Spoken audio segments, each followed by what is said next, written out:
ನಮಸ್ತೆ. ನನ್ನ ಯೂಟ್ಯೂಬ್ ಚಾನಲ್ಗೆ ಎಲ್ಲರೂ ಹೇಗಿದ್ದೀರಾ? ನಾನು ಚೆನ್ನಾಗಿದ್ದೀನಿ. ನೀವು ಚೆನ್ನಾಗಿದ್ದೀರಾ ಅಂದ್ಕೊಂಡಿದ್ದೀನಿ. ಅನ್ನ ಮಾಡಿದೆ. ಅನ್ನ ಮಾಡಿ ಚಟ್ನಿ ಮಾಡೋಣ ಅಂತ ಮಾಡ್ತಾಯಿದ್ದೀನಿ. ಅನ್ನಕ್ಕೆ ಇಟ್ಟಿದ್ದೀನಿ. ಈ ಕಡೆ ಪಾತ್ರೆ ಐತೆ, ಎಲ್ಲ ತೊಳಿಬೇಕು. ನಾನು ನೋಡಿ ಬಿಸಿಲು ಹೊಡಿತಾ ಐತೆ ಈ ಕಡೆಯಿಂದ. ನಮ್ಮ ಮನೆಯಲ್ಲಿ ಕಿಟಕಿಯಿಂದ ಬಿಸಿಲು ಹೊಡೆಯೋದಕ್ಕೆ ಸ್ವಲ್ಪ ಕ್ಯಾಮ್ರಾ ನೀಟಾಗಿ ಕಾಣಿಸ್ತಾ ಇಲ್ಲ, ಅದರಲ್ಲೂ ವೀಡಿಯೋ ಮಾಡ್ತಾಯಿದ್ದೀನಿ. ಹೂವು ಇದು ಒಂದು ಸ್ವಲ್ಪ ಹೂವು ಕಟ್ಟಬೇಕಾಯ್ತು. ಅಕ್ಕರ ಮನೆಯಿಂದ ಹೂವು ಕೊಟ್ಟು ಕಳಿಸಿದ್ರು, ಅವನ್ನ ಸ್ವಲ್ಪ ಕಟ್ಟಬೇಕು ಅಂತ ಕಟ್ತಾಯಿದ್ದೀನಿ. ಹೂವು ಕಟ್ಟಬೇಕು. ಸ್ವಲ್ಪ ಸುಂಡೆಕಾಯಿ ಇತ್ತು, ಸುಲಿತಾ ಇದ್ದೀನಿ. ಒಬ್ಬರು ಕೊಟ್ಟಿದ್ದರು, ಅದನ್ನು ಸುಲಿತಾ ಇದ್ದೀನಿ. ಹಾಗಾಗಿ ನಾನು ಮನೇಲಿ ಅಕ್ಕಿ ಬೇರೆ ಖಾಲಿ ಆಗಿಬಿಟ್ಟಿತ್ತು. ನಿನ್ನೆ ಒಂದೆರಡು ಕೆ ಜಿ ತಗೊಂಬಂದೆ ಅಕ್ಕಿನ, ಒಂದು 4 ಕೆ ಜಿ. 55 ರೂಪಾಯಿ ಕೆ ಜಿ ಅಂತೆ ಸೋನಾ ಮಸೂರಿ ಅಕ್ಕಿ. ಏನು ಅಕ್ಕಿ ತುಂಬ ಖಾಲಿ ಆಗಿಬಿಟ್ಟಿತ್ತು. ಅಕ್ಕಿ ಖಾಲಿಯಾಗಿ ಸುಮಾರು ಒಂದು ವಾರನೇ ಆಗೋಗಿತ್ತು. ಹಂಗಾಗಿ ನೆನ್ನೆ ತಗೊಂಬಂದೆ ಅಕ್ಕಿ ನಾನು. ಸ್ವಲ್ಪ ಇತ್ತು, ಆದರೆ ಅಷ್ಟು ಅಂದರೆ ಮನೇಲಿ ಅಕ್ಕಿ ಖಾಲಿ ಆದರೆ ತರೋಣ ಅಂದ್ಬಿಟ್ಟು ಸುಮ್ಮನೆ ಇದ್ದೇ, ಅಮೌಂಟ್ ಇರಲಿಲ್ಲ. ಹಂಗಾಗಿ ಮನೇಲೇ ಸ್ವಲ್ಪ ಇದ್ದವು ಸೊಸೈಟಿ ಅಕ್ಕಿ, ಅವನ್ನೇ ಯೂಸ್ ಮಾಡ್ತಿದ್ದೆ. ಆದ್ರೂ ಇವಾಗ ಪೂರ್ತಿ ಖಾಲಿ ಆಗಿಬಿಟ್ವಲ್ಲ, ಅದಕ್ಕಾಗಿ ತಂದೆ. ಹಂಗಾಗಿ ನಾನು ಒಂದು 2 ವಿಷಯನ ಹೇಳ್ತೀನಿ. ಹಂಗೆ ಏನು ಅಂತ ಅಂದರೆ, ಯಾರೇ ಆಗಲಿ, ನಾವಿವಾಗ ಅವ್ರು ದೊಡ್ಡವರಾಗಲಿ ಚಿಕ್ಕವರಾಗಲಿ ಯಾರೇ ಆಗಲಿ, ಮಕ್ಕಳಾಗಲಿ ಒಂದು ಸಣ್ಣ ಮಗು ಆಗಲಿ, ನಾವು ಮಾತಾಡಿಸ್ಬೇಕಾದ್ರೆ ಸ್ವಲ್ಪ ಗೌರವ ಕೊಟ್ಟು ಮಾತಾಡಿಸ್ಬೇಕು. ಯಾರನ್ನೇ ಆಗಲಿ ನಾವು ಮಕ್ಕಳಿಗೆ ಏನು ಕಲಿಸ್ತೀವಿ ಅಲ್ವಾ? ಒಳ್ಳೆ ಮಾತಾಡೋದನ್ನ ಕಲಿಸ್ಬೇಕು, ಒಳ್ಳೆ ನಡೆ ನುಡಿ. ಯಾರಾದನ್ನು ಕಂಡ್ರೆ ಒಂದು ಭಯಭಕ್ತಿಯಿಂದ ನಾವು ಹೇಳಬೇಕು, ಈ ಥರ ಮಾತಾಡಿಸು ಒಳ್ಳೆಯದಾಗಲಿ ಅಂತ. ಮೊನ್ನೆ ನಮ್ಮ ಅಕ್ಕವ್ರ ಮನೆಗೆ ಹೋಗಿದ್ದೆ ನನ್ನ ಮಗನ ಕರ್ಕೊಂಡು. ಅವರು ಒಂದು 2-3 ವರ್ಷ ಆಗಿತ್ತು ಅನ್ಸುತ್ತೆ ನನ್ನ ಮಗನ ನೋಡಿರಲಿಲ್ಲ ಅವರು, ಅಂದರೆ ಅವ್ನು ಜಾಸ್ತಿ ಹೋಗ್ತಾ ಇರಲಿಲ್ಲ. 2-3 ವರ್ಷ ಆಗಿರಲಿಲ್ಲ, ಸಾರಿ, 1-1.5 ವರ್ಷನೋ ಆಗಿತ್ತು ಅವ್ರು ನಮ್ಮ ಅಕ್ಕ ಅವಲ್ಲಿ ನನ್ನ ಮಗನ ನೋಡಿ. ಮೊನ್ನೆ ಕರ್ಕೊಂಡೋಗಿದ್ದೆ ನಾನು, ತುಂಬ ಅಪರೂಪಕ್ಕೆ ಕರ್ಕೊಂಡೋದೆ. ನಮ್ಮ ಅಮ್ಮನೂ ನೋಡಿರಲಿಲ್ಲ, ಸುಮಾರು ದಿವಸ ಆಗಿತ್ತು ನಮ್ಮ ಅಮ್ಮನ ನೋಡಿ. ಅವನು ಹೋಗಿದ ತಕ್ಷಣ ನಮ್ಮ ಅಕ್ಕ ಎಲ್ಲ ಮುದ್ದಾಡ್ಬಿಟ್ರು ಅವನಿಗೆ. ನಿಜವಾಗ್ಲೂ ಅವನ್ನ ಸಾಕಿದ್ರು, ಅವರು ಕಷ್ಟಪಟ್ಟು ಸಾಕಿದ್ರು. ನಮ್ಮ ಅಮ್ಮನೂ ತುಂಬ ಅಂದರೆ ತುಂಬ ಕಷ್ಟಪಟ್ಟವ್ರೆ ನಮ್ಮ ಮಗನ ಸಾಕೋಕ್ಕೆ. ಮತ್ತು ನಮ್ಮ ಅಕ್ಕನೂ ಅಷ್ಟೇ, ಅವರು ಒಂದು 15 ದಿವಸ ಅವರು ಸಾಕಿದ್ರು. ಆಮೇಲೆ ಮಕ್ಕಳನ್ನ ಕಂಡ್ರೆ ನಮ್ಮ ಅಕ್ಕನಿಗೆ, ಅವು ಹೆಣ್ಮಕ್ಳಾಗಲಿ ಗಂಡು ಮಕ್ಕಳಾಗಲಿ, ಮಕ್ಕಳೇ ಅಲ್ವ, ನೋಡಿಬಿಟ್ಟು ತುಂಬ ಖುಷಿ ಕೊಟ್ಟು, ಅವನಿಗೆ ತುಂಬ ಪ್ರೀತಿ ಕೊಟ್ಟರು. ನಂಗೆ ಅದೊಂದು ಖುಷಿ ಆಯಿತು. ಯಾಕಂದರೆ ಮಕ್ಕಳು ಯಾರ ಮಕ್ಕಳು, ಅಕ್ಕ ತಂಗಿ ಮಕ್ಕಳು ಅನ್ನೋದು ಅದಕ್ಕೇ. ಅಕ್ಕನ ಹೊಟ್ಟೆಗೆ 6 ತಿಂಗಳು, ತಂಗಿ ಹೊಟ್ಟೆಗೆ 3 ತಿಂಗಳು ಅಂತಾರೆ. ಆಮೇಲೆ ನಮ್ಮ ಅಕ್ಕನ ದೊಡ್ಡ ಮಗ ಬಂದಿದ್ದರು ನನ್ನ ವಿಡಿಯೋದಲ್ಲಿ, ಅವ್ರನ್ನ ನೋಡಿ ಅವ್ರು ನಮ್ಮ ಮನೇಲಿ ಮೊದಲನೇ ಗಂಡು ಮಗು. ನಮ್ಮ ಅಕ್ಕನ ಮದುವೆ ಆದಾಗ ನಮ್ಮ ಮನೇಲಿ ಮಕ್ಕಳಿರಲಿಲ್ಲ, ಮೊದಲನೇ ಗಂಡು ಮಗು ಅವರೇ ಆಗಿದ್ದು ನಮ್ಮ ಮನೇಲಿ. ಹಂಗಾಗಿ ಒಂದು ಸ್ವಲ್ಪ ಪ್ರೀತಿ ಅವ್ರು ಕಂಡ್ರೆ ನಮಗೂ ಅಷ್ಟೇ. ಈಗಲೂ ಅಷ್ಟೇ, ಅವ್ರಿಗೆ ಮದುವೆ ಆಗೈತೆ ಅಂತಲ್ಲ, ಆದರೂ ಅವ್ರು ಕಂಡ್ರೆ ನಮ್ಗೆ ಪ್ರೀತಿನೇ. ಮದುವೆ ಆದರೂ ಅವ್ರು ನಮಗೆ ಮಕ್ಕಳೇ ಅಲ್ವಾ? ಮದುವೆ ಆಗಲಿ ಅವ್ರಿಗೆ ಮಕ್ಕಳಾದ್ರೂ ಅವ್ರು ನಮಗೆ ಮಕ್ಕಳೇ. ಯಾಕಂದರೆ ಮಕ್ಕಳು ಯಾವತ್ತಿದ್ರೂ ಮಕ್ಕಳೇ. ಅಕ್ಕನ ಮಕ್ಕಳಾಗಲಿ ತಂಗಿ ಮಕ್ಕಳಾಗಲಿ ಎಲ್ಲ ಒಂದೇ. ಆಮೇಲೆ ನನಗೆ ಅಕ್ಕ ತಂಗಿದಿರ ಮಕ್ಕಳು ಅಂದರೆ ನಾನು ಸ್ವಲ್ಪ ಇಷ್ಟಪಡ್ತೀನಿ. ಯಾಕೆ ಗೊತ್ತಾ? ನಮ್ಮ ಕಳ್ಳಲ್ವ, ನಮ್ಮ ಕಳ್ಳು, ನಮ್ಮ ರಕ್ತ ಸಂಬಂಧ, ಹಂಗಾಗಿ ನಾವು ಇಷ್ಟಪಡ್ತೀವಿ. ಬಟ್ ಕೆಲವೊಂದು ಮಕ್ಕಳು ನಮ್ಮನ್ನು ಹೊಂದ್ಕೊಳ್ಳಲ್ಲ, ಅವ್ರಿಗೇನೋ ಗೊತ್ತಿಲ್ಲ, ಅವರು ನಮ್ಮನ್ನು ಹೊಂದ್ಕೊಳ್ಳಲ್ಲ. ನಾವು ಎಷ್ಟೇ ಒಂದು ಪ್ರೀತಿ ಕೊಟ್ರು ಅವರು ಹೊಂದ್ಕೊಳ್ಳಲ್ಲ. ಹಂಗಾಗಿ ನಾವು ಅವ್ರು ಹೊಂದ್ಕೊಂಡೋದ್ಮೇಲೆ ನಾವು ಬಲವಂತ ಮಾಡೋಕ್ಕಾಗಲ್ಲ ಅಲ್ವ? ನಾವು ಮಕ್ಕಳಿಗೆ ಹೇಳ್ಕೊಡ್ಬೇಕು, ಇವ್ರು ನಿಮ್ಮ ದೊಡ್ಡಮ್ಮ, ಇವ್ರು ನಿಮ್ಮ ಚಿಕ್ಕಮ್ಮ, ಇವರು ನಿಮ್ಮ ಅಜ್ಜಿ, ಈ ಥರ ಎಲ್ಲ ಹೇಳ್ಕೊಟ್ರೆ ಮಕ್ಕಳು ಕಲಿತವೆ. ನಾವೆಲ್ಲೋ ಒಂದು ಕಡೆ ಯಾವತ್ತೋ ಜ್ಞಾನ ಬಂದಾಗ, ಅಯ್ಯೋ ಇವ್ರು ನಿಮ್ಮ ದೊಡ್ಡಮ್ಮ ಆಗಬೇಕು, ಅವರೇ ನಮ್ಮನ್ನು ಕೇಳಿಬಿಡ್ತಾರೆ, ನೀವೆಲ್ಲ ಏನಾಗಬೇಕು ಅಂತ. ಅದನ್ನು ನಿಜವಾಗ್ಲೂ ಯಾವತ್ತೂ ಹೇಳ್ಕೊಡ್ಬಾರ್ದು ಮಕ್ಕಳಿಗೆ. ಯಾವತ್ತೋ ಒಂದಿನ ಹೋಗಿ ಮಕ್ಕಳಿಗೆ ತೋರಿಸೋದಲ್ಲ, ಅದನ್ನು ಯಾವಾಗಲೂ ನಿರಂತರವಾಗಿ ಅವ್ರ ಸಂಪರ್ಕದಲ್ಲಿ ಅವ್ರನ್ನ ಬಿಡಬೇಕು. ಇವ್ರು ನಮ್ಮ ದೊಡ್ಡಮ್ಮನ ಜೊತೆ ಮಾತಾಡು, ನಿಮ್ಮ ಚಿಕ್ಕಮ್ಮನ ಜೊತೆ ಮಾತಾಡು, ಇಂಥವ್ರ ಜೊತೆ ಎಲ್ಲ ಮಾತಾಡು ಅಂತೇಳಿ ಹೇಳ್ಬೇಕು. ಅದು ಒಂಥರ ಮಕ್ಕಳು ಕಲಿತವೆ. ನಾವು ಚಿಕ್ಕದ್ರಿಂದ ಯಾವ ಥರ ಬೆಳೆಸಿರ್ತೀವೋ ಆ ಥರ ಕಲಿತಾವೆ. ಆಮೇಲೆ ನನ್ನ ಮಗನ ನಾನು ಹಾಸ್ಟ್ಲಲ್ಲಿ ಬಿಟ್ಟಿದ್ದೆ 3 ವರ್ಷ. ಅವನು ಹಾಸ್ಟ್ಲಲ್ಲಿದ್ದ. ಆವಾಗಲೂ ಅಷ್ಟೇ, ಅವನು ಎಲ್ಲರನ್ನೂ ಕೇಳೋನು, ಆದರೆ ಯಾರೂ ಹೋಗಿ ಅವಾಗ ಹಾಸ್ಟ್ಲಲ್ಲಿದ್ದ ಅಂದ್ಬಿಟ್ಟು ಯಾರೂ ಮಾತಾಡಿಸ್ತಾ ಇರಲಿಲ್ಲ. ಬಟ್ ಇವಾಗ ಎಲ್ಲರೂ ಅವನ್ನ ಎಷ್ಟು ಪ್ರೀತಿ ಕೊಟ್ಟು ಎಷ್ಟು ಮುದ್ದಾಡಿದ್ರು ಅಂದರೆ, ನಿಜವಾಗ್ಲೂ ಅಷ್ಟುದ್ದ ಹುಡುಗ. ನಮ್ಮ ಅಮ್ಮ ಅಂತೂ ಅವನಿಗೆ ಅಷ್ಟು ಮುದ್ದಾಡ್ಬಿಡ್ತು. ಪ್ರೀತಿ ಮಕ್ಕಳಿಗೆ ಅಷ್ಟೇ. ಆಮೇಲೆ ಎಲ್ಲ ವಿಚಾರಿಸಿದ್ರು, ಅವನು ಓದೋದು ಬರೆಯೋದು ಎಲ್ಲ ವಿಚಾರಿಸಿದ್ರು. ಅದೊಂದು ಖುಷಿ. ಮಕ್ಕಳಿಗೆ ಅಷ್ಟೇ ಅಲ್ವ ಬೇಕಾಗಿರೋದು. ಅವ್ರ ಸ್ವಂತ ತಾತ ಅಜ್ಜಿನೂ ಸಹ ನನ್ನ ಮಗನಿಗೆ ಯಾವತ್ತೂ ಆ ಥರ ಮುದ್ದಾಡಿಲ್ಲ. ಯಾವತ್ತೂ ಇಲ್ಲ, ಯಾವತ್ತೂ ಮುದ್ದಾಡಿಲ್ಲ. ಅವರೆಲ್ಲ ಬರೀ ಕೆಟ್ಟ ಬುದ್ಧಿನೇ ಹೇಳ್ಕೊಡೋದು ಮಕ್ಳುಗಳಿಗೆ. ಯಾವತ್ತೂ ಒಳ್ಳೆ ಬುದ್ಧಿನೇ ಹೇಳ್ಕೊಟ್ಟಿಲ್ಲ, ಒಳ್ಳೆ ಅವ್ರ ಮಕ್ಕಳಿಗೆ ಅವ್ರು ಸಂಸ್ಕಾರ ಕಲಿಸಿಲ್ಲ. ಅವ್ರ ಹೊಟ್ಟೆಗುಟ್ರ ಮಕ್ಕಳಿಗೆ ಅವ್ರು ಸಂಸ್ಕಾರ ಕಲಿಸಿಲ್ಲ. ಇನ್ನು ಬೇರೆಯವ್ರ ಮಕ್ಕಳಿಗೆ ಅವ್ರ ಹೊಟ್ಟೆಗುಟ್ರ ಮಕ್ಕಳಿಗೆ ಅವ್ರು ಸಂಸ್ಕಾರ ಕಲಿಸಿಲ್ಲ, ಅವ್ರ ಮಕ್ಕಳಿಗೆ ಅವ್ರು ಮೊಮ್ಮಕ್ಳಿಗೆ ಕಲಿಸ್ತಾರಾ? ಹಂಗಾಗಿ ಅವ್ರೇನು ಗೊತ್ತಾ, ನಿಮ್ಮ ಅಮ್ಮನಿಗೆ ಯಾರಾದರೂ ಎದುರು ಮಾತಾಡ್ತಾವ್ರೆ ಅಂದರೆ ಆಡು, ಹೇಳು ಅವ್ರ ಅಮ್ಮನ ಬೈದ್ರು ಬೈಲಿ ಹೇಳು, ಅವ್ರ ಅಪ್ಪನ ಬೈದ್ರು, ಈ ಥರ ಹೇಳ್ಕೊಡೋದು. ನಮ್ಮ ತಂದೆ ತಾಯಿ ಅದಲ್ಲ. ಯಾಕೆ ಬೈತೀಯಪ್ಪ, ಅದೇನು ಮಾಡೈತೆ, ಅದು ನಿನಗೆ ಕಷ್ಟ ಸುಖಕ್ಕೆ ನೋಡಲ್ವಾ, ನಿಮಗೆ ಒಳ್ಳೇದು ಮಾಡಿಲ್ವಾ, ಅದು ನಿಮಗೋಸ್ಕರ ಎಷ್ಟು ಕಷ್ಟಪಡುತ್ತೆ, ಈ ಥರ ಹೇಳ್ಕೊಡ್ತಾರೆ ನಮ್ಮಮ್ಮ ಹೇಳ್ಕೊಡೋ ಸಂಸ್ಕಾರನೇ ಬೇರೆ.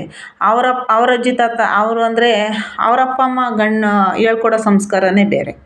ಹಂಗಾಗಿ ಅವ್ರಿಗೂ ನಮ್ಮ ತಂದೆ ತಾಯಿಗೂ ಅವ್ರಿಗೂ ವ್ಯತ್ಯಾಸ ಐತೆ. ಅವ್ರ ತಂದೆ ತಾಯಿಗೂ ನಮ್ಮ ತಂದೆ ತಾಯಿಗೂ ವ್ಯತ್ಯಾಸ ಐತೆ. ಹಂಗಾಗಿ ನಾನು ಇದನ್ನು ಒಂದು ವೀಡಿಯೋದಲ್ಲಿ ಅವೆಲ್ಲ ಹೇಳಿದ್ದೀನಿ, ಮತ್ತೊಂದು ಸಲ ಹೇಳ್ತಾ ಇದ್ದೀನಿ. ನಮ್ಮ ಅಜ್ಜಿ ಇದ್ದರು, ನಮ್ಮ ಅಪ್ಪರ ಅಮ್ಮ. ಅವ್ರಿಗೆ ಒಂದು ಸಲ ನಾನು ಮದುವೆ ಆಗಿರಲಿಲ್ಲ. ನನಗಿನ್ನ ಅವಾಗ ಏನೋ ಅಂದ್ರೆ ಏನೂ ಗೊತ್ತಾಗ್ತಾ ಇರಲಿಲ್ಲ. ಹೆಂಗಂದ್ರೆ ಹಂಗೆ ಮಾತಾಡ್ಬಿಡ್ತಾ ಇದ್ದೆ, ಚಿಕ್ಕ ಹುಡುಗಿ ಅಲ್ವಾ. ಹಂಗಾಗಿ ನಮ್ಮ ಅಜ್ಜಿನ ಒಂದು ದಿವಸ ನಮ್ಮ ಅಜ್ಜಿ ಊಟಕ್ಕೆ ತುಂಬ ಆತರ ಪಡೋರು. ಇದು ನಂದೊಂದು ಹಳೇ ನೆನಪು, ಇವತ್ತು ಹೇಳ್ತೀನಿ. ಇದನ್ನು ಹೆಂಗೆ ಕಲ್ತಿದ್ದೀವಿ ನಾವು, ನಮ್ಮ ತಂದೆ ತಾಯಿ ನಮ್ಗೆ ಯಾವ ಥರ ಶಿಸ್ತಾಗಿ ಬೆಳೆಸೋರೆ ಅಂತ. ಇಂಥವೆಲ್ಲ ನೋಡಿ ಇವೆಲ್ಲ ಹಳೆ ನೆನಪುಗಳು ನಮಗೆ. ನಮ್ಮ ತಂದೆ ನಮ್ಮ ಅಜ್ಜಿನ ಒಂದು ದಿವಸ, ನಮ್ಮ ಅಜ್ಜಿಗೆ ಊಟ ಅಂದರೆ ತುಂಬ ಆತ್ರ. ಹಂಗಾಗಿ ಒಂದು ದಿವಸ ನಮ್ಮ ತಂದೆಯೂ ಇದ್ದರು, ನಮ್ಮ ಅಣ್ಣ ಇದ್ದರು, ನಮ್ಮ ಅಮ್ಮನೂ ಇದ್ದರು. ನಮ್ಮ ಅಜ್ಜಿ ಕೂತಿದ್ರು. ನಮ್ಮ ಅಜ್ಜಿ ಒಂದು ಸ್ವಲ್ಪ ಊಟಕ್ಕೆ ಆತರ ಪಡೋರಲ್ಲ. ನಾನು ಊಟ ಯಾವಾಗಲೂ ನನಗೇನಿನ್ನ ಇಕ್ಕಲಿಲ್ಲ. 7 ಗಂಟೆ ಆಗೋಯ್ತು. ನಮ್ಮ ಅಣ್ಣ 7 ಗಂಟೆಗೆ ಕಾಲೇಜ್ಗೆ ಹೋಗೋದು. ಆವಾಗ ನಮ್ಮ ಅಣ್ಣಂಗೆ ಬೇಗ ಅಡುಗೆ ಮಾಡಿಟ್ಬಿಡೋದು. ಕಾಲೇಜ್ಗೆ ಹೋಗ್ಬೇಕಲ್ಲ ಅಂದ್ಬಿಟ್ಟು ಅಡುಗೆ ಮಾಡಿರೋದು. ನಮ್ಮ ಅಜ್ಜಿ ಸ್ವಲ್ಪ ಮಗನಿಗಾದರೆ ಬೇಗ ಅಡುಗೆ ಮಾಡಿಕ್ತಾಳೆ, ನನಗೆ ಅಡುಗೆ ಮಾಡಲಿಲ್ಲ ಅಂತ ನಮ್ಮ ಅಜ್ಜಿ ಬೈತಾಯಿದ್ರು. ನಮ್ಮ ತಂದೆನೂ ಕೂತಿದ್ರು, ನಮ್ಮ ಅಪ್ಪಾಜಿನೂ ಕೂತಿದ್ರು. ಆಮೇಲೆ ನಾನು ರಾಕ್ಷಸಿ ನೀನು ಅಂತ ಬೈದ್ಬಿಟ್ಟಿದ್ದೆ ನಮ್ಮ ಅಜ್ಜಿನ.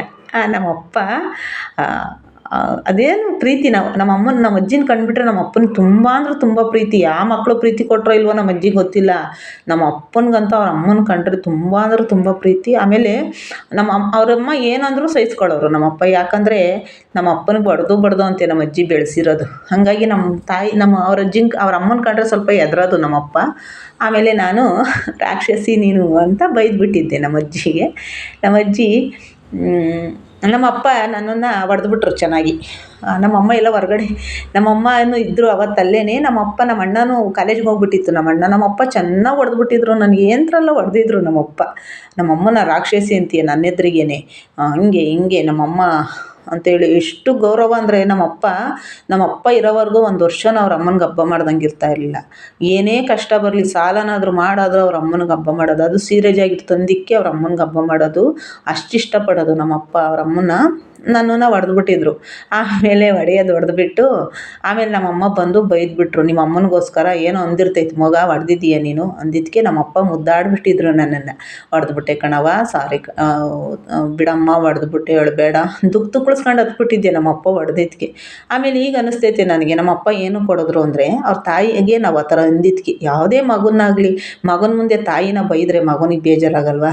ಯಾವುದೇ ತಾಯಿನ ಇವತ್ತು ನನ್ನ ಮಗನೆದ್ರಿಗೆ ಯಾರಾದರೂ ಬೈದರೆ ನನ್ನ ಮಗನಿಗೆ ಬೇಜಾರಾಗಲ್ವ? ನಮ್ಮಮ್ಮ ಹಂಗೆ ನೋಡಿ ಯಾವ ಥರ ಮಾತಾಡ್ತಾರೆ ಅಂತ.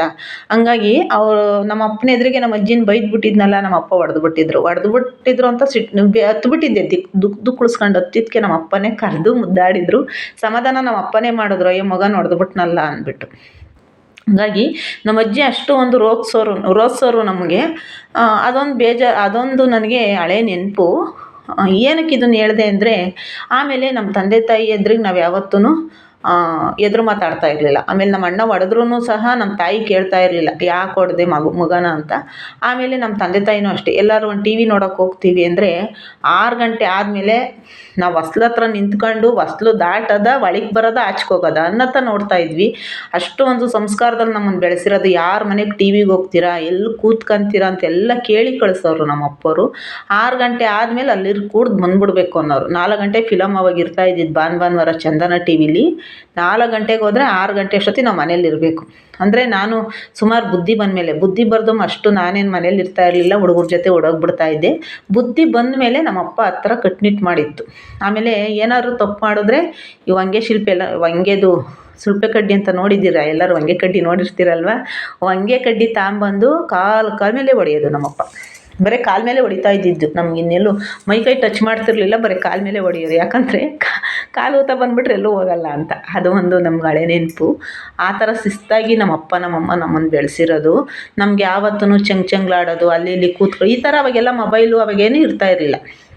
ನಮ್ಮ ಅಪ್ಪರಿಗೆ ಬಡತನ, ಹಂಗಾಗಿ ನಮ್ಮ ಅಪ್ಪರು ನಮ್ಗೆ ಅದೇ ಒಂದು ಶಿಸ್ತಲ್ಲಿ ಬೆಳೆಸಿದ್ರು. ತಿನ್ನೋಕ್ಕೆ ಊಟ ಇರ್ಬೋದು, ಆದರೆ ವಿದ್ಯೆ ಕಮ್ಮಿ ಮಾಡಿರ್ಬೋದು. ಸಂಸ್ಕಾರದಲ್ಲಿ ಯಾವತ್ತೂ ನಮಗೆ ಅಂದರೆ ಅವರು ಊಟ ಮಾಡಲಿಲ್ಲ ಅಂದರೂ ನಮ್ಗೆ ಹೊಟ್ಟೆ ತುಂಬ ಊಟಕ್ಕಿಡೋರು, ನಮ್ಮನ್ನು ಚೆನ್ನಾಗಿ ನೋಡ್ಕೊಂಡಿದ್ರು. ಹಂಗಾಗಿ ನಮ್ಗೆ ಅದೊಂದು ನಾವು ನೆನೆಸ್ಕೊತಾ ಇರಬೇಕು. ಯಾಕಂದರೆ ನಮ್ಮ ಮಕ್ಳುಗಳ್ಗೆ ಯಾವ ಥರ ಒಂದು ಸಂಸ್ಕಾರ ಕೊಟ್ಟು, ಅವತ್ತು ನಮ್ಮ ಅಪ್ಪ ಅಂದ್ರನ್ಲಿ ಬಿಡು ನಮ್ಮ ಅಮ್ಮನ್ನ ಅಂತ ಅಂದ್ಬಿಟ್ಟಿದ್ರೆ ನಾವು ಇನ್ನೂ ಏನೇನು ಕಲಿತಾ ಇದ್ವು ಅಲ್ವಾ. ನಮ್ಮ ಅಣ್ಣನೂ ಅಷ್ಟೇ ಹೊಡಿತೈತೆ ಬಡಿತೈತೆ ಅಪ್ಪ ನಮ್ಮ ಅಣ್ಣ ಯಾಕೆ ಹಿಂಗೆ ಹೊಡಿತೈತೋ ಅಂತ ಹೇಳ್ಬಿಟ್ಟಿದ್ರೆ ನಾವಿವತ್ತು ಬುದ್ಧಿ ಕಲಿತಾ ಇರಲಿಲ್ಲ.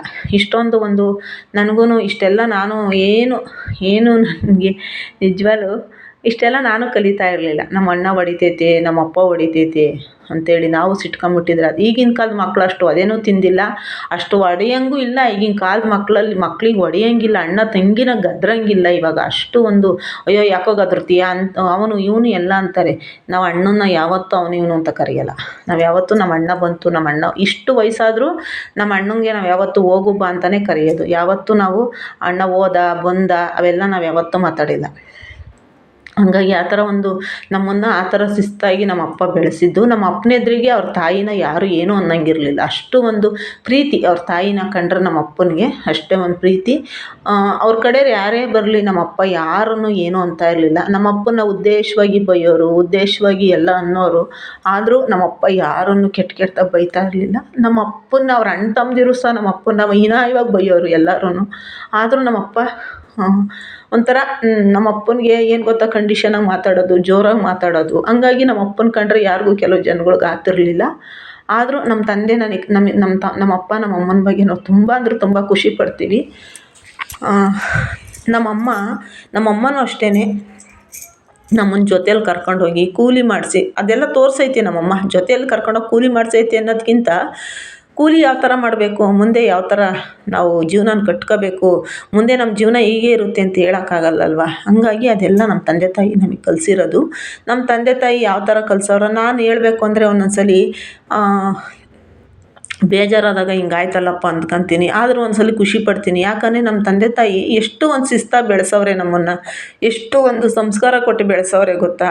ನಿಜವಾಗ್ಲೂ ಖುಷಿ ಆಗ್ತೈತೆ ನಮಗೆ. ಯಾವ ಥರ ಆಟ ಆಡೋಕ್ಕೆಲ್ಲ ನಮ್ಮನ್ನು ನಮ್ಮನ್ನು ಬಿಟ್ಟೇ ಇಲ್ಲ ಅವರು. ಒಂದು ದಿವಸನೂ ನಮಗೆ ಹೊರ್ಗಡೆ ಹೋಗಿ ಸ್ವತಂತ್ರವಾಗಿ ನಾವು ಬದುಕ್ತವ್ರೆ ಎಲ್ಲ. ಆಮೇಲೆ ಈ ಥರ ಎಲ್ಲ ಒಳ್ಳೊಳ್ಳೆ ಬಟ್ಟೆನೂ ಸಹ ನಾವು ಕೇಳ್ದವ್ರಲ್ಲ. ಒಂದು ಸತಿ ನಾನು ಯುಗಾದಿ ಹಬ್ಬದ ಟೈಮು ಆವಾಗ ನಮ್ಮ ಅಕ್ಕನ ಮದುವೆ ಆಗಿತ್ತು. ಆವಾಗ ನಾವು ಇಟ್ಟಿಗೆ ಕೆಲ್ಸಕ್ಕೆ ಹೋಗ್ತಾಯಿದ್ವಿ. ನಾನು ಅವತ್ತೇ ಸ್ವತಂತ್ರವಾಗಿ ಒಂದು ಜೊತೆ ಬಟ್ಟೆ ಕೇಳಿದ್ದು. ನನಗೆ ಲಂಗ ಬ್ಲೌಸು ಅಂದರೆ ಬಾರ್ಡ್ರು ಸೀರೆ ಬಾರ್ಡ್ರು ಲಂಗ ಅಂತ ಹೇಳೋರು ಅವಾಗೆಲ್ಲ. ಇವಾಗೆಲ್ಲ ಅಂಚಿನ ಸೀರೆ ಅಂಚಿನ ಲಂಗ ಅಂತ, ಅಂಚಿನ ಲಂಗ ಅಂಚಿಂದು ಜಾಕೆಟು ಅಂತಾರೆ. ಅವಾಗೆಲ್ಲ ಅಂಚಿನ ಲಂಗ ಅಂತಲೇ ಹೇಳ್ತಾ ಇದ್ದಿದ್ದು. ಇವಾಗೆಲ್ಲ ಬಾರ್ಡ್ರು ಸೀರೆ ಅಂತಾರೆ. ನಮ್ಗೆ ಅವಾಗೆಲ್ಲ ಅಂಚಿನ ಲಂಗ ಅಂತ ಹೇಳೋಕ್ಕೆ ಬರ್ತಾ ಇದ್ದಿದ್ದು. ನಾವು ಅಂಚಿನ ಲಂಗ ಬೇಕು ನನಗೆ ಅಂತ ನಾನು ಹಠ ಮಾಡಿಬಿಟ್ಟೆ ಒಂದು ಸತಿ. ನಮ್ಮ ಮನೆ ಹಿಂದ್ಗಡೆ ಒಂದು ಬೀಳಿತ್ತು, ನನಗೀಗಲೂ ನೆನಪು. ನಮ್ಮ ಅಮ್ಮನ ಹತ್ರ ಅವಾಗ ನಡೀತಾ ಇರಲಿಲ್ಲ. ಯಾಕಂದರೆ ನಮ್ಮ ಅಕ್ಕನಿಗೆ ಬೇರೆ ಹುಷಾರಿರಲಿಲ್ಲ ಅವಾಗ. ನಮ್ಮ ಅಕ್ಕನ ಕರ್ಕೊಬಂದು ನಮ್ಮ ಮನೇಲೇ ಇಟ್ಕೊಂಡಿದ್ವಿ. ನಮ್ಮ ಅಕ್ಕನಿಗೆ ಸ್ವಲ್ಪ ಯಾಕೋ ಹಿಂಗೆ ಹೆಲ್ತ್ ಸರಿ ಇರಲಿಲ್ಲ ಅವಾಗ, ಸ್ವಲ್ಪ ಹುಷಾರಿಲ್ದಂಗೆ ಆಗಿತ್ತು. ಅವಾಗ ಕರ್ಕೊಬಂದು ಮನೆಯಲ್ಲೇ ಇರಿಸ್ಕೊಂಡಿದ್ವಿ ಯುಗಾದಿ ಹಬ್ಬದ ಟೈಮು. ನನಗವಾಗ ನಮ್ಮ ಮನೇಲಿ ತುಂಬ ಬಡತನ, ಕೂಲಿ ಮಾಡಿ ಇಟ್ಟಿಗೆ ಕೆಲಸ ಮಾಡಿದರೆ ನಮಗೆ ಜೀವನ, ಇಲ್ಲಾಂದರೆ ಇಲ್ಲ. ಅಷ್ಟು ಒಂದು ಬಡತನ. ಊಟಕ್ಕೆ ಅಂದರೆ ದುಡ್ಡಿಗೆ ಬಡತನ ನಮ್ಮ ಮನೇಲಿ. ಊಟಕ್ಕೇನು ಬಡತನ, ಹೊಲ ಎಲ್ಲ ಮಾಡ್ತಾಯಿದ್ವಿ. ಊಟಕ್ಕೇನು ಬಡತನ ಇರಲಿಲ್ಲ, ದುಡ್ಡಿಗೆ ಬಡತನ. ಹಂಗಾಗಿ ನಮ್ಮ ಅಮ್ಮವ್ರಿಗೆ ಒಂದು ಲಂಗ ಜಾಕೆಟು ಹೊಲ್ಸ್ಕೊಡ್ರಿ ಎಲ್ಲರೂ, ನನಗೆ ಲಂಗ ಜಾಕೆಟ್ ಕೊಡಿಸು ಅಂತ ಸ್ವಲ್ಪ ಚಂಡಿ ಮಾಡಿಬಿಟ್ಟೆ ನಾನು. ಆವಾಗ ನಮ್ಮಮ್ಮ ಚೆನ್ನಾಗಿ ಇಟ್ಕೊಂಡು ಬೀಳಲ್ಲೆಲ್ಲ ಉಳ್ಳುಳ್ಳಾಡ್ಸ್ಕೊಂಡು ಹೊಡೆದ್ಬಿಟ್ಟಿದ್ರು ನನಗೆ. ಉಳ್ಳುಳ್ಳಾಡ್ಸ್ಕೊಂಡು ಹೊಡೆದ್ಬಿಟ್ಟು ನಮ್ಮ ಅಪ್ಪಂಗೆ ಗೊತ್ತಿಲ್ಲ.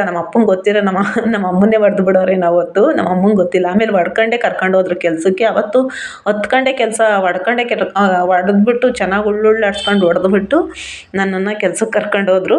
ಕರ್ಕೊಂಡೋದ್ರೆ ಅಲ್ಲಿ ಕೆಲಸ ಇರಲಿಲ್ಲ ಅವತ್ತು ನನಗೆ. ನನ್ನ ಬ್ಯಾಚಿಗೆ ಕೆಲಸ ಇರಲಿಲ್ಲ, ನಮ್ಮ ಅಮ್ಮನ ಬ್ಯಾಚಲ್ಲಿ ಕೆಲಸ ಇತ್ತು. ನಮ್ಮಮ್ಮ ಕೆಲಸ ಮಾಡ್ತಾಯಿದ್ರು. ನಾನು ಮನೆಗೆ ಹೋಗ್ತೀನಿ ಕೆಲಸ ಇಲ್ಲ ಅಂದೆ. ಅವತ್ತು ನಮ್ಮಮ್ಮ ತುಂಬ ಬೇಜಾರು ಮಾಡ್ಕೊಂತು, ಮಗನ ಹೊಡೆದ್ಬಿಟ್ನಲ್ಲ ಅಂದ್ಬಿಟ್ಟು. ನಿಜವಾಗ್ಲೂ ಒಂದು ಜೊತೆ ಲಂಗ ಜಾಕೆಟ್ ಕೇಳಿದ್ದಕ್ಕೆ ಹೊಡೆದಿದ್ರು. ಯಾಕೆ ಗೊತ್ತಾ, ನಡೀತಾ ಇರಲಿಲ್ಲ ಮನೇಲಿ, ಅಷ್ಟು ಬಡತನ, ದುಡ್ಡಿಗೆ ಬಡತನ. ಯಾಕಂದರೆ ದುಡ್ಡು ಅಂದ್ರೆ ಅವಾಗ ನಿಜವಾಗ್ಲೂ ಅಷ್ಟು ಒಂದು ಕಮ್ಮಿ ರೇಟ್ ಇದ್ದರೂ ನಮ್ಗೊಂದು ಜೊತೆ ಲಂಗ ಜಾಕೆಟ್ ಹೊಲ್ಸ್ಕೊಡೋ ಅಷ್ಟು ಬಡತನ ನಮ್ಮ ಅಪ್ಪವ್ರಿಗೆ. ಇವತ್ತು ನಮ್ಗೆ ಅದೇ ಒಂದು ಇವತ್ತು ಅಷ್ಟೇ ನಾನು ನನ್ನ ಮದುವೆ ಆದಾಗಲೂ ಅಷ್ಟೇ ನನಗೆ ಅದೇ ಬೇಕು ಇದೇ ಬೇಕು ಅಂತ ನಾನು ಯಾವತ್ತೂ ಕೇಳಲಿಲ್ಲ. ಆದರೂ ನನ್ನನ್ನು ಯಾರೂ ಅರ್ಥ ಮಾಡ್ಕೊಳ್ಲಿಲ್ಲ ಅಷ್ಟೇ. ನಾನು ಏನು ಬೇಕು ಅಂತಲೂ ನಾನೇನು ಕೇಳಲಿಲ್ಲ. ಅದೇ ಬಡತನದಲ್ಲೇ ಬೆಳೆಸಿದ್ದು. ಆಮೇಲೆ ನಮ್ಮಮ್ಮ 13 ದಿವಸಕ್ಕೆ ಯುಗಾದಿ ಹಬ್ಬ ಇನ್ನೇನು ಹತ್ರ ಬಂತು. ಆವಾಗ ನಮ್ಮಪ್ಪ ಗೇರಹಳ್ಳೀಲಿ ಕರ್ಕೊಂಡೋಗಿ ಒಂದು ಮುಸ್ಲಿಮ್ಸ್ ಅಂಗಡೀಲಿ ಬಟ್ಟೆ ತಗೊಂಡು ಅಲ್ಲೇ ಅಳತೆ ಕೊಟ್ಟು ನನಗೆ ಲಂಗ ಬ್ಲೌಸು ಹೊಲ್ಸ್ಕೊಟ್ರು ನಮ್ಮಪ್ಪ. ನಮ್ಮಮ್ಮ ಹೊಡೆದಿದ್ದು ಎಲ್ಲ ಇದು ಮಾಡಿ ಆಮೇಲೆ ಆಯಿತು ಅದಿನ್ನೇನು ಕೇಳ್ತು ನಮ್ಮ ಅಕ್ಕನೂ ಹೇಳ್ತು, ಅದಿನ್ನೇನು ಕೇಳ್ತಮ್ಮ ಒಂದು ಲಂಗ ಜಾಕೆಟ್ ಅಲ್ವ ಕೇಳಿದ್ದು, ಆಯಿತು ಹೊಲ್ಸ್ಕೊಡಮ್ಮ ಅಂತೇಳಿ ನಮ್ಮ ಅಕ್ಕ ಎಲ್ಲ ಹೇಳಿದ್ಕೆ ಆವಾಗ ನಮ್ಮಮ್ಮ ಮುಸ್ಲಿಮ್ಸ್ ಅಂಗಡಿ ಗೇರಹಳ್ಳೀಲಿ ಅವ್ರ ಅಂಗಡಿಗೆ ಕರ್ಕೊಂಡೋಗಿ ಆವಾಗ ಹೊಲ್ಸ್ಕೊಟ್ಟಿದ್ದು. ಹಂಗಾಗಿ ನಾವು ಅಂಥ ಬಡತನ ಎಲ್ಲ ಬಂದಿದ್ದೀವಿ ಆಯಿತಾ. ಬೇರೆಯವ್ರ ಚಪ್ಪಲಿ ಹಾಕ್ಕೊಂಡು ಓಡಾಡಿದ್ದೀವಿ, ಬೇರೆಯವ್ರ ಬಟ್ಟೆ ಹಾಕ್ಕೊಂಡು ಅಂಥ ಬಡತನ ಎಲ್ಲ ಬಂದಿದ್ದೀವಿ. ಅಂಥ ಸಂಸ್ಕಾರ ಎಲ್ಲ ಕಲಿಸವ್ರೆ ನಮ್ಮಪ್ಪ ನಮ್ಮಮ್ಮ. ಅಂಥ ಒಂದು ಬಡತನದಲ್ಲಿ ಬೆಳೆಸಿರೋದು. ನಮ್ಗೆ ಯಾವತ್ತೂ ನಾವು ಈ ಥರ ಲೈಫೇ ಅಲ್ಲ ನಮ್ಮದು. ಈ ಥರ ಇರಲಿಲ್ಲ ನಾವು ಅವಾಗೆಲ್ಲ.